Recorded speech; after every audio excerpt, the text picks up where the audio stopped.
Can you really just touch a little bit basis about Father CK's foundation and also how people can reach you? Thank you. About the foundation, when I must say that my social media journey has been God-driven because I take prompts from God. Yes. And God tells me to move from one stage to the other. And one day I looked at what I was doing and the number of people that listen to me and follow me. And I said, this has nothing to do with Father CK. This must be God's work. Yes. And I needed to make it in such a way that tomorrow Father CK will die. But will Father CK die with the work? And I said, no. That is how eventually I came up with the foundation. And the foundation largely does three things. One, and the prime one, is to help many children who cannot access education to be able to get help. We have not been able to build a fund that can be able to do that. But I have so many kids in school. Okay. Both in high school, in colleges, and universities, whom we are helping. I have identified individual donors. What I have done is that I ask people, if you can be able to send your money directly to the foundation, you can. If you would want to sponsor a child, some people tell me, just text me my number, I'll give you my number and my email. Somebody may say that, Father, I want to sponsor a child. Yes. So what I do, I connect the donor with the institution. Okay. But the documents about the child is in my office. Okay. So the donor, there are donors who would want to pay direct to the institution, to the school, Yes. and there are those who have no problem helping the child through the office. Okay. So they send their money through our account, and then we are able to help the child. We give the donor feedback and how the child is going through. And there are those who even say that, Father, I don't want that child to ever know me. I just want to help the child up to a certain level. There are those who would say that, Father, I want to journey with that child. There are those who say, I want specifically a girl. Others, I want a boy. So there are those who might have been taken by individual donors, and they are journeying with them, and they are the majority. And there are others that we are able to help through the fund that comes through the foundation account. That's number one. Number two, we help children who are born with special needs. Okay. We have identified, especially in Kajiado, in Gong Diocese, and we are dealing largely with the Maasai community. Okay. We are happy that they have opened up. Largely, they hide their disabled children, Yes. and not even the Maasai community. Largely, this is like a trend in Africa. Yes. We fear our children, disabled children, because we think that it's a curse. Hello friends, how are you once again? Thank you and welcome. This is Thuo, the founder of Pt2. I welcome you once again, my friend, in our today's discussion. And if you're new here, this channel is about inspiring one another as we grow together in this journey of life. If you have any question, if you have any ideas that you want to share, if you want to be a guest in the show, you're most welcome.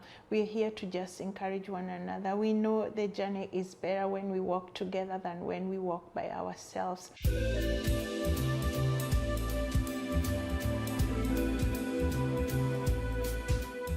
Yes, oh wow. Yeah, God is love at the end of the day. Yeah. Yeah, He is no respecter of any person. He just loves us equally. He doesn't have favorism. You know, I remember the story in the book of Genesis. Yeah. The story of Abraham. Yeah. When he is asking God about, after the story in chapter 18. Yes. In chapter 19, God is asking, I think chapter 19 or 20. Abraham is asking God. Remember, it's about Sodom and Gomorrah. Yes.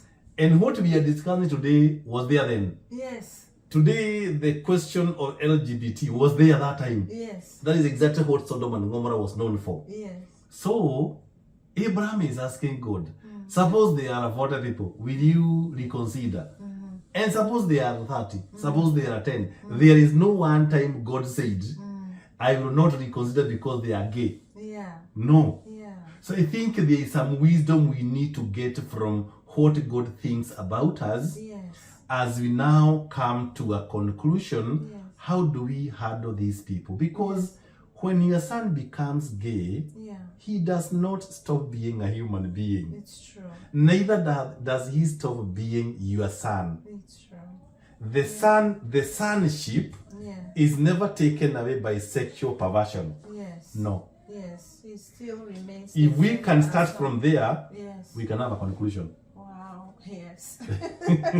Yeah. I'm sure that is going to reach many parents. Yeah, that's an issue that's facing the world.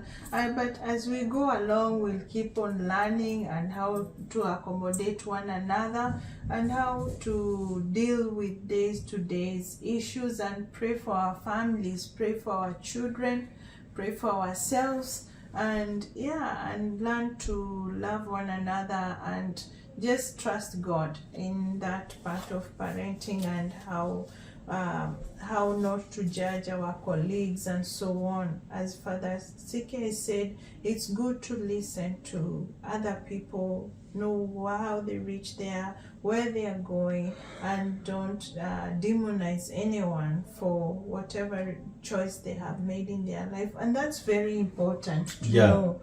That is very important, because you find people judging people, and even maybe at workplace, the way things they talk, although most let's say for example here in Canada, you cannot discriminate about anyone about their sexual orientation and things like that.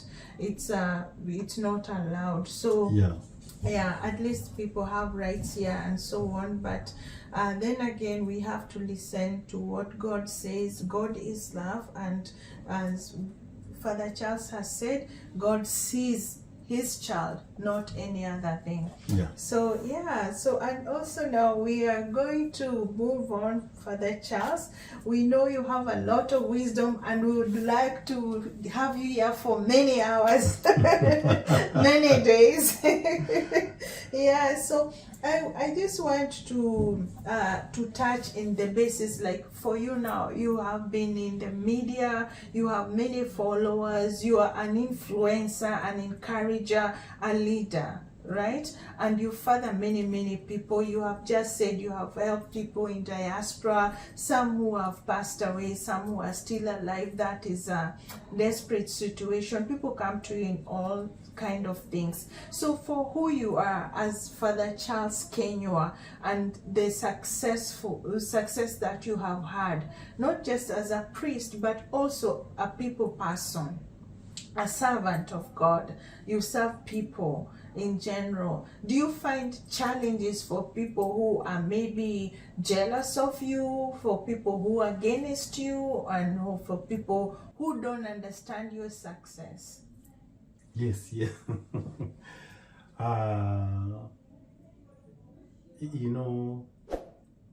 There's one wise person who said, the more successful you become in life, the more enemies you make. So maybe that summarizes your question. But let me be more specific. Yes, it is true. I have had so many cases. And the first one is, and maybe this would cut across, is the question of misrepresentation. When I say something and it is taken out of context, because I have done about, up until today, I have done about 700 videos, 700 or 800. Wow. And there are people, and I have no problem, because my work is not patented. There are people who do what we call the cutting. They cut some small sections and then they hype them. You see now, like there was one. Sometimes I gave a homily, And at some point I was talking about the value of a woman, and I talked about the tattoos that girls put. And some section was taken only to the one that was talking about tattoos, and it was trending the whole world. And of course, so many girls and women were not very happy because they felt as if I was attacking them, and I was attacking their beauty. But I was talking about the value of a woman, and I was saying that because at the end of it all, my question was, when God created you, He created you as a very beautiful piece of humanity. So there is nothing you can do to outdo what God did. So tattoos do not make you better of a human being, because already you are. When God created you, He said, behold, this is very good. And of course a few other things that were said. So one of them is misrepresentation, because many a times, if not always, we understand what another person says from where we stand. Yes. So I have been misunderstood so many times. I have been fought so many times by all manner of people. And I have had people even who are so edgy, they wouldn't want me to preach to their church. I know I was once accused of a very funny accusation. That should have been 2018 or 2019. A very funny accusation that I am stealing Christians. I don't have my own church, that I have built a church where people are coming. A funny accusation that was done by some fellows in this world. Maybe they know themselves. That Father Sika is stealing our Christians. So those are the things I have gone through. I've also gone through a lot of cyberbullying. I have been on social media for 16 years. Yes. So I have matured over the years. So there is nothing that is said about me that makes me have a sleepless night. The good thing is that because I have been so consistent over the years, whenever there is something that comes up, I don't even fight. People fight for me. Because people know what Father CK is capable of doing. Because I have had cases where people opened accounts under my name, and some were peddling lies, others were sending people porn materials. But people who have known what I do on social media, because my work is purely on prayer, 90%, 10% is encouragement and inspiration. So people who have followed my work, they will know that this is not for the CK. And I have had the case where they even get contact with the Facebook offices and WhatsApp, and everything is arrested before even I know. So I have had all those cases, so many of them. So some people I have made so many enemies actually, for only being who I am. So I have had millions of them. So how do you deal with that? How do I deal with them? Number one, it is me who have a dream, not the person who is distracting me. Okay. Because, and this is one thing, I use this wisdom to inspire young people. If you are the one who is holding the dream, there will be so many noisemakers. Noisemakers are just like that. Noisemakers, they distract you. Remember, they do not have the dream. You are the one who have the dream. Focus on the dream. Avoid side shows. Avoid what we call personal aggrandizement or personal marketing. If you are marketing Christ, do the work of Christ. Be focused. When people talk about many things about you, please don't respond. Because the moment you start responding, you never move on. Because you deal with this, Father CK said that LGBT is good, then I come in say, no, I did not say that, I was explaining this. No, I don't do that myself. If I say something and everybody is angry, I keep quiet. Because there's one thing I have always noted, and this I always say, everything I say on social media is always researched, written and documented. I have never said anything and then went to say sorry. Because if I say something, I intended. Yes. If the language was not very good, I intended. If somebody did not take it so kindly, I intended.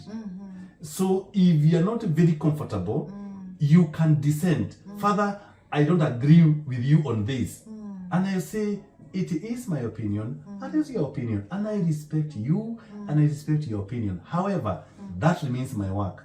And that is why when I'm writing something that may be a bit controversial, I'll always write down there, and I am Father CK, just in case. Yes. And my contacts are all over, because I don't do anything anonymously. Yes. And I'll give my phone number and my email, such that even if it is something that contravenes the law of any country, they know where to get me. Because one thing that people have never understood, especially on social media, you can't be on social media as how do I put it? Is a word I'm looking for. As a pseudo. Okay. You must be in social media as Terry. A person. Yes. Somebody who has a name and somebody who has a face. Yes. So I always have a name and a face. Yes. Such that if I do something that the law enforcers would want to correct, they know who to come for. They know where. It is me, Father CK. Yes. And that is why even my homilies, since I became a priest, every homily I preach is written. And I have them intact.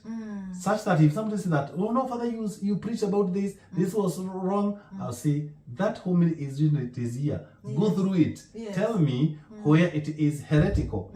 So I deal with it by focusing and making sure if I'm saying something that may be a bit controversial, I have done enough research and I have got the writings ready and my notes there. And if something I note it may have a problem, I have enough people, lay and religious, canonists, and civil lawyers. So I'll ask them that, what about this? What about this? They tell me, Father CK, that's okay. Then I said it. Oh. Yeah. Whenever I am doing something that is so controversial, because I don't fear anything. Yes. But I will always want to hear, what do canonists say?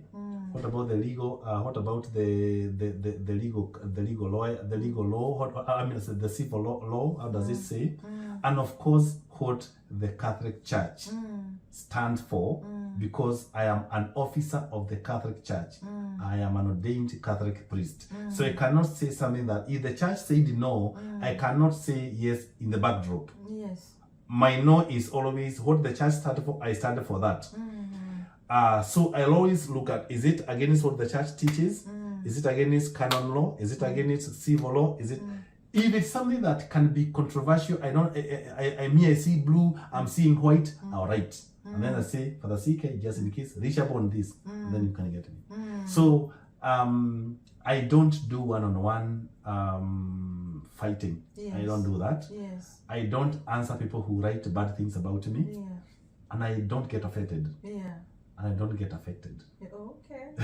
I don't. I have matured over the years. Okay. Yeah, that's most people who Yeah. are on social media, I hear them, they complain because sometimes they get very offended, their Yeah. accounts have been hacked and things like that, and Yeah. people say many bad things, and some people have been known to even have depression and things like that because of what has been said on the social media. But that being said, I think it comes with the territory. Yeah, I know. It's, I know. I have been trolled Yes. so many times. Yes.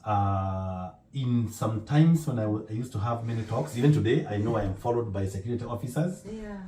But when I'm doing something good, I have no problem. Yes.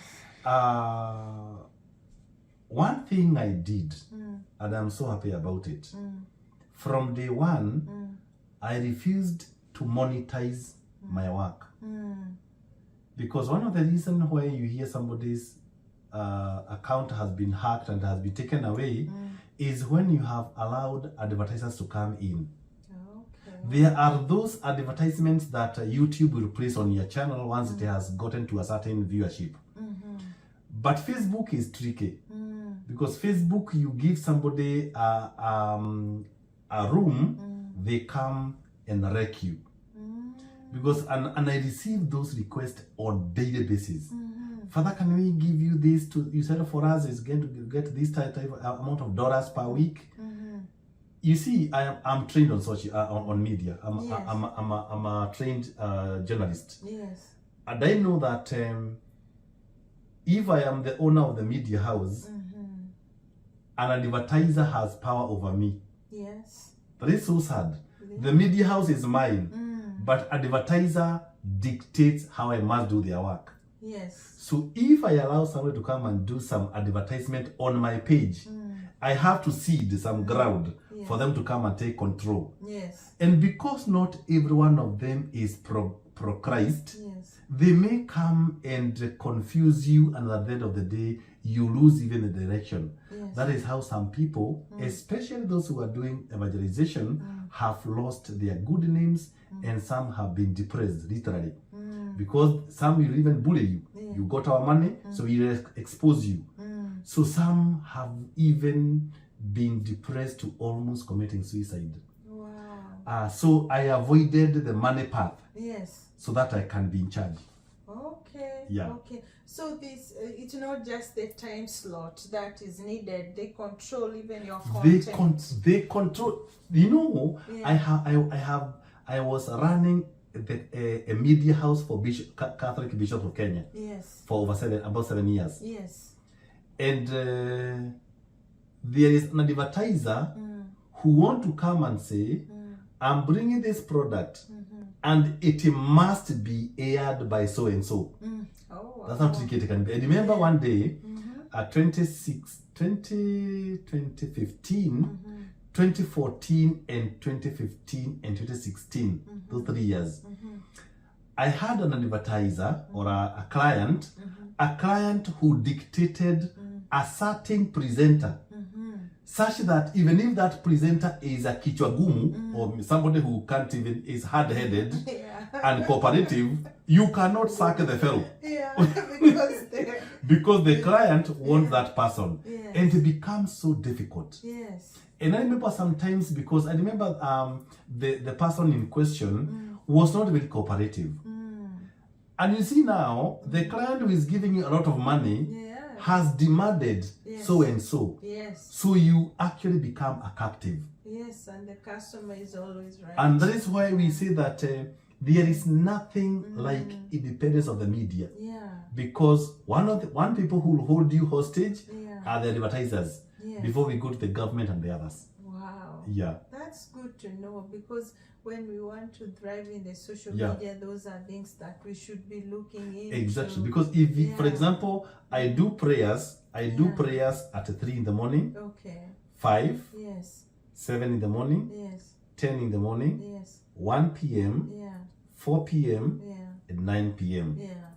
And I have done that consistently for 16 years. Yeah. Wow.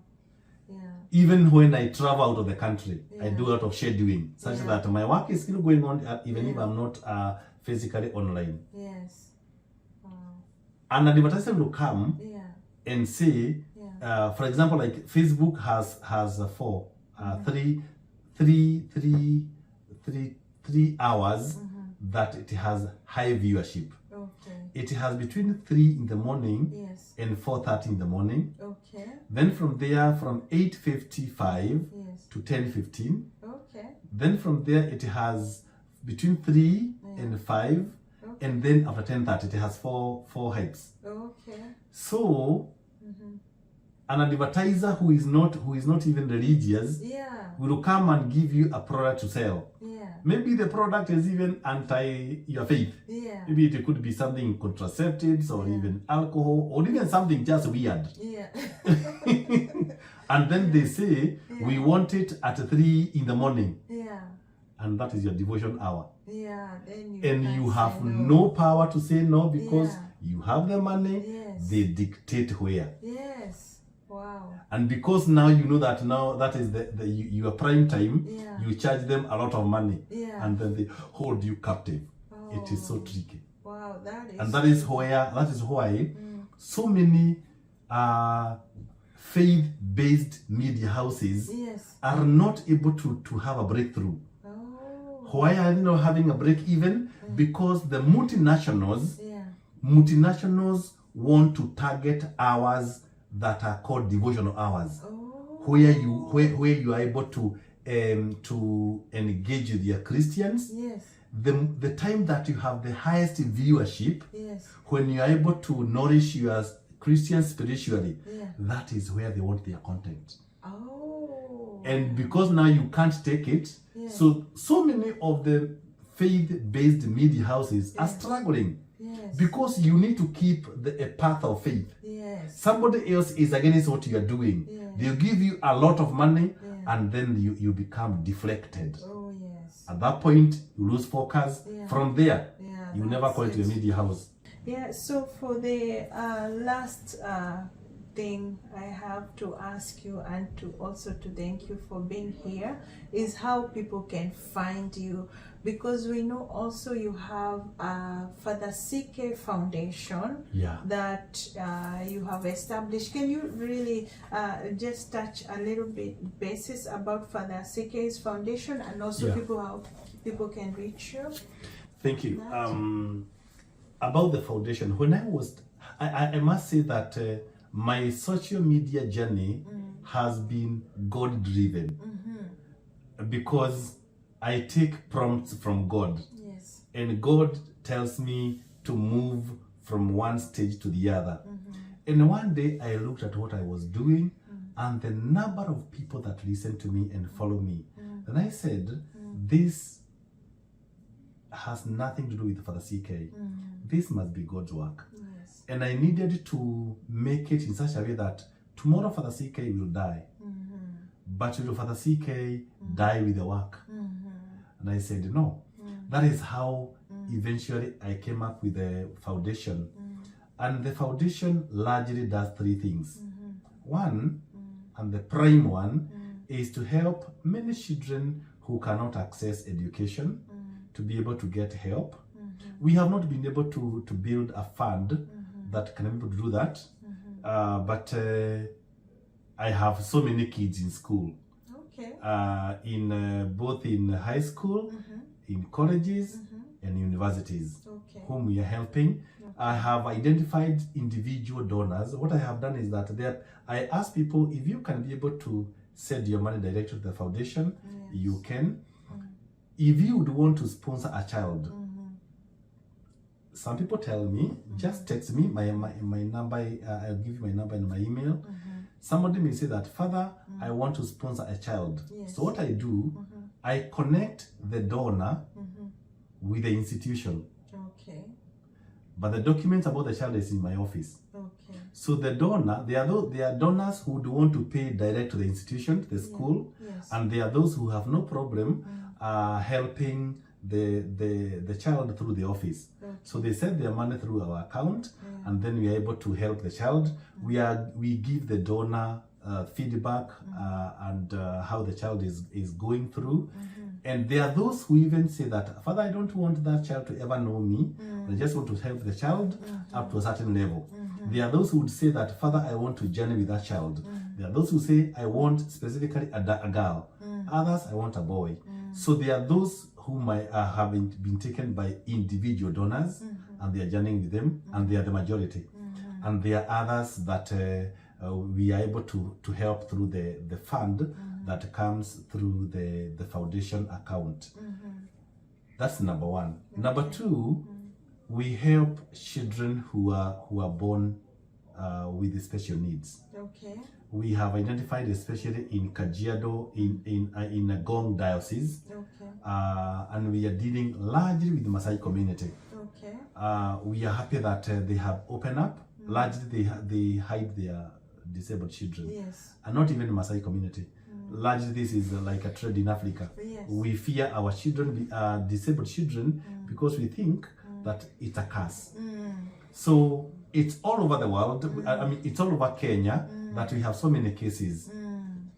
We have partnered with some hospitals that will do our surgeries for free. Okay. So what we do is that to facilitate these children, to pick them, take them to hospital, which is quite an amount. So we are hoping that a day is coming when we have a van or two for the foundation to pick those kids. But I'm looking forward to when a day that the foundation is strong enough to help so many kids to go to school, to help so many kids to stand. There's one boy that is giving me a lot of encouragement.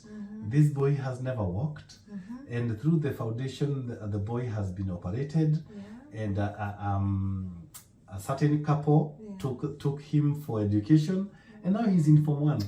A happy Maasai boy. He's such an amazing soul. So many other tiny fellows who has never walked, now they are walking around, and then they are going to school. So those are the many cases we have, and many other. When I see some of these young girls and boys going through school courtesy of the foundation, I thank God, and I pray that even when I'll be long dead, the foundation will still be there, giving smiles to boys and girls, men and women, for days on end. Number 3, we have got the Department of Counseling. So I am a family therapist by training. We have pooled a number of counselors, some who do it online. I even have some in some parts of Europe who connect with my office, then they get clients, then they are able to take them through. There are those I have an office around Thika Road in Nairobi, where I physically go every Tuesday, and I also do a lot of it online, because so many people reach out to me through my contact lines. My prayer, I hope it's not bad to request to your viewers, if you can help us, please do. My email is kenyafr@gmail.com, and my phone number is +254 721 421 139. If somebody would want to help a single child, just reach out to me. If you'd want to send your help through the account of the foundation, it is okay. If you just volunteer to be a counselor, that's another way. We also have a book kit where we collect books.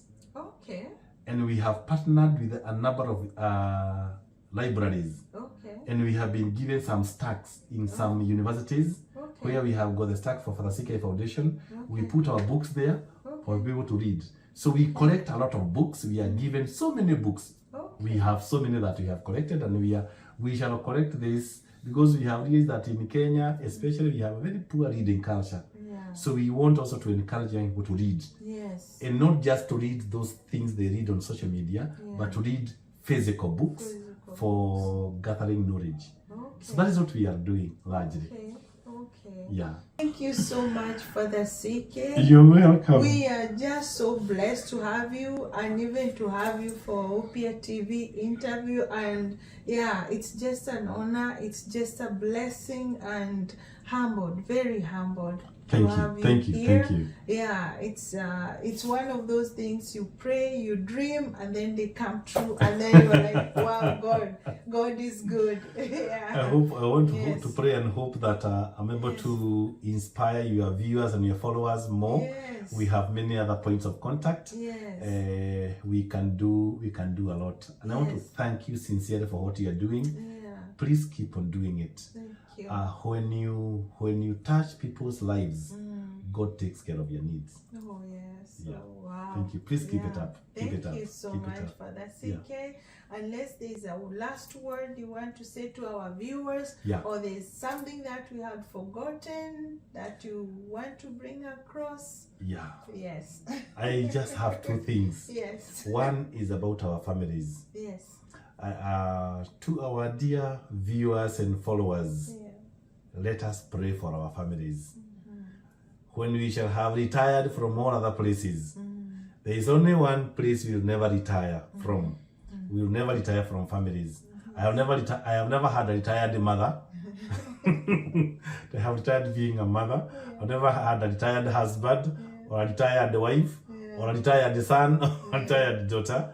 Let's keep on praying for our families. Through prayers, I know and I believe that our families will stand, our families can stand, and our families must stand in Jesus' name. Finally, wherever you are, please know that you have somebody who prays for you. I don't have to know you to pray for you, but I'll stand in the gap, I'll pray for you for as long as I live. And I always say that. Yes. Even when I die, because I know I'll go to heaven, I'll be praying from there. That is good. Thank you. That is good, because that's what God wants. Now the last question, and very brief. We know we have young people watching you, and the ones you have inspired, our sons and daughters. What would you say for someone who wants to, a child who wants to become a priest? A child who wants to become a priest, first, please follow through education and make sure you qualify to go to the university. That is stage number one. Because when God calls you, He gives you even the capacity to pursue the calling. Number two, please keep your contact strong with your God. And number three, always keep contact with your parish priest. Interact with your priests. They will always guide you. So three things: education, your personal relationship with God, and your consistent contact with your priests for guidance. You never get it wrong. There you have it, friends. Thank you so much for the chance. Thank you so much for coming, and thank you for that wonderful advice. Thank you. We covered a lot of grounds tonight, and I hope you are all blessed as much as we are blessed here, and we hope to see you again, and we hope to see you for the CK again when you go to Kenya. Have a wonderful trip. Thank May you. God bless your foundation. May God bless your work and everything that you're doing. Thank you. Yeah. God bless you too. Yes.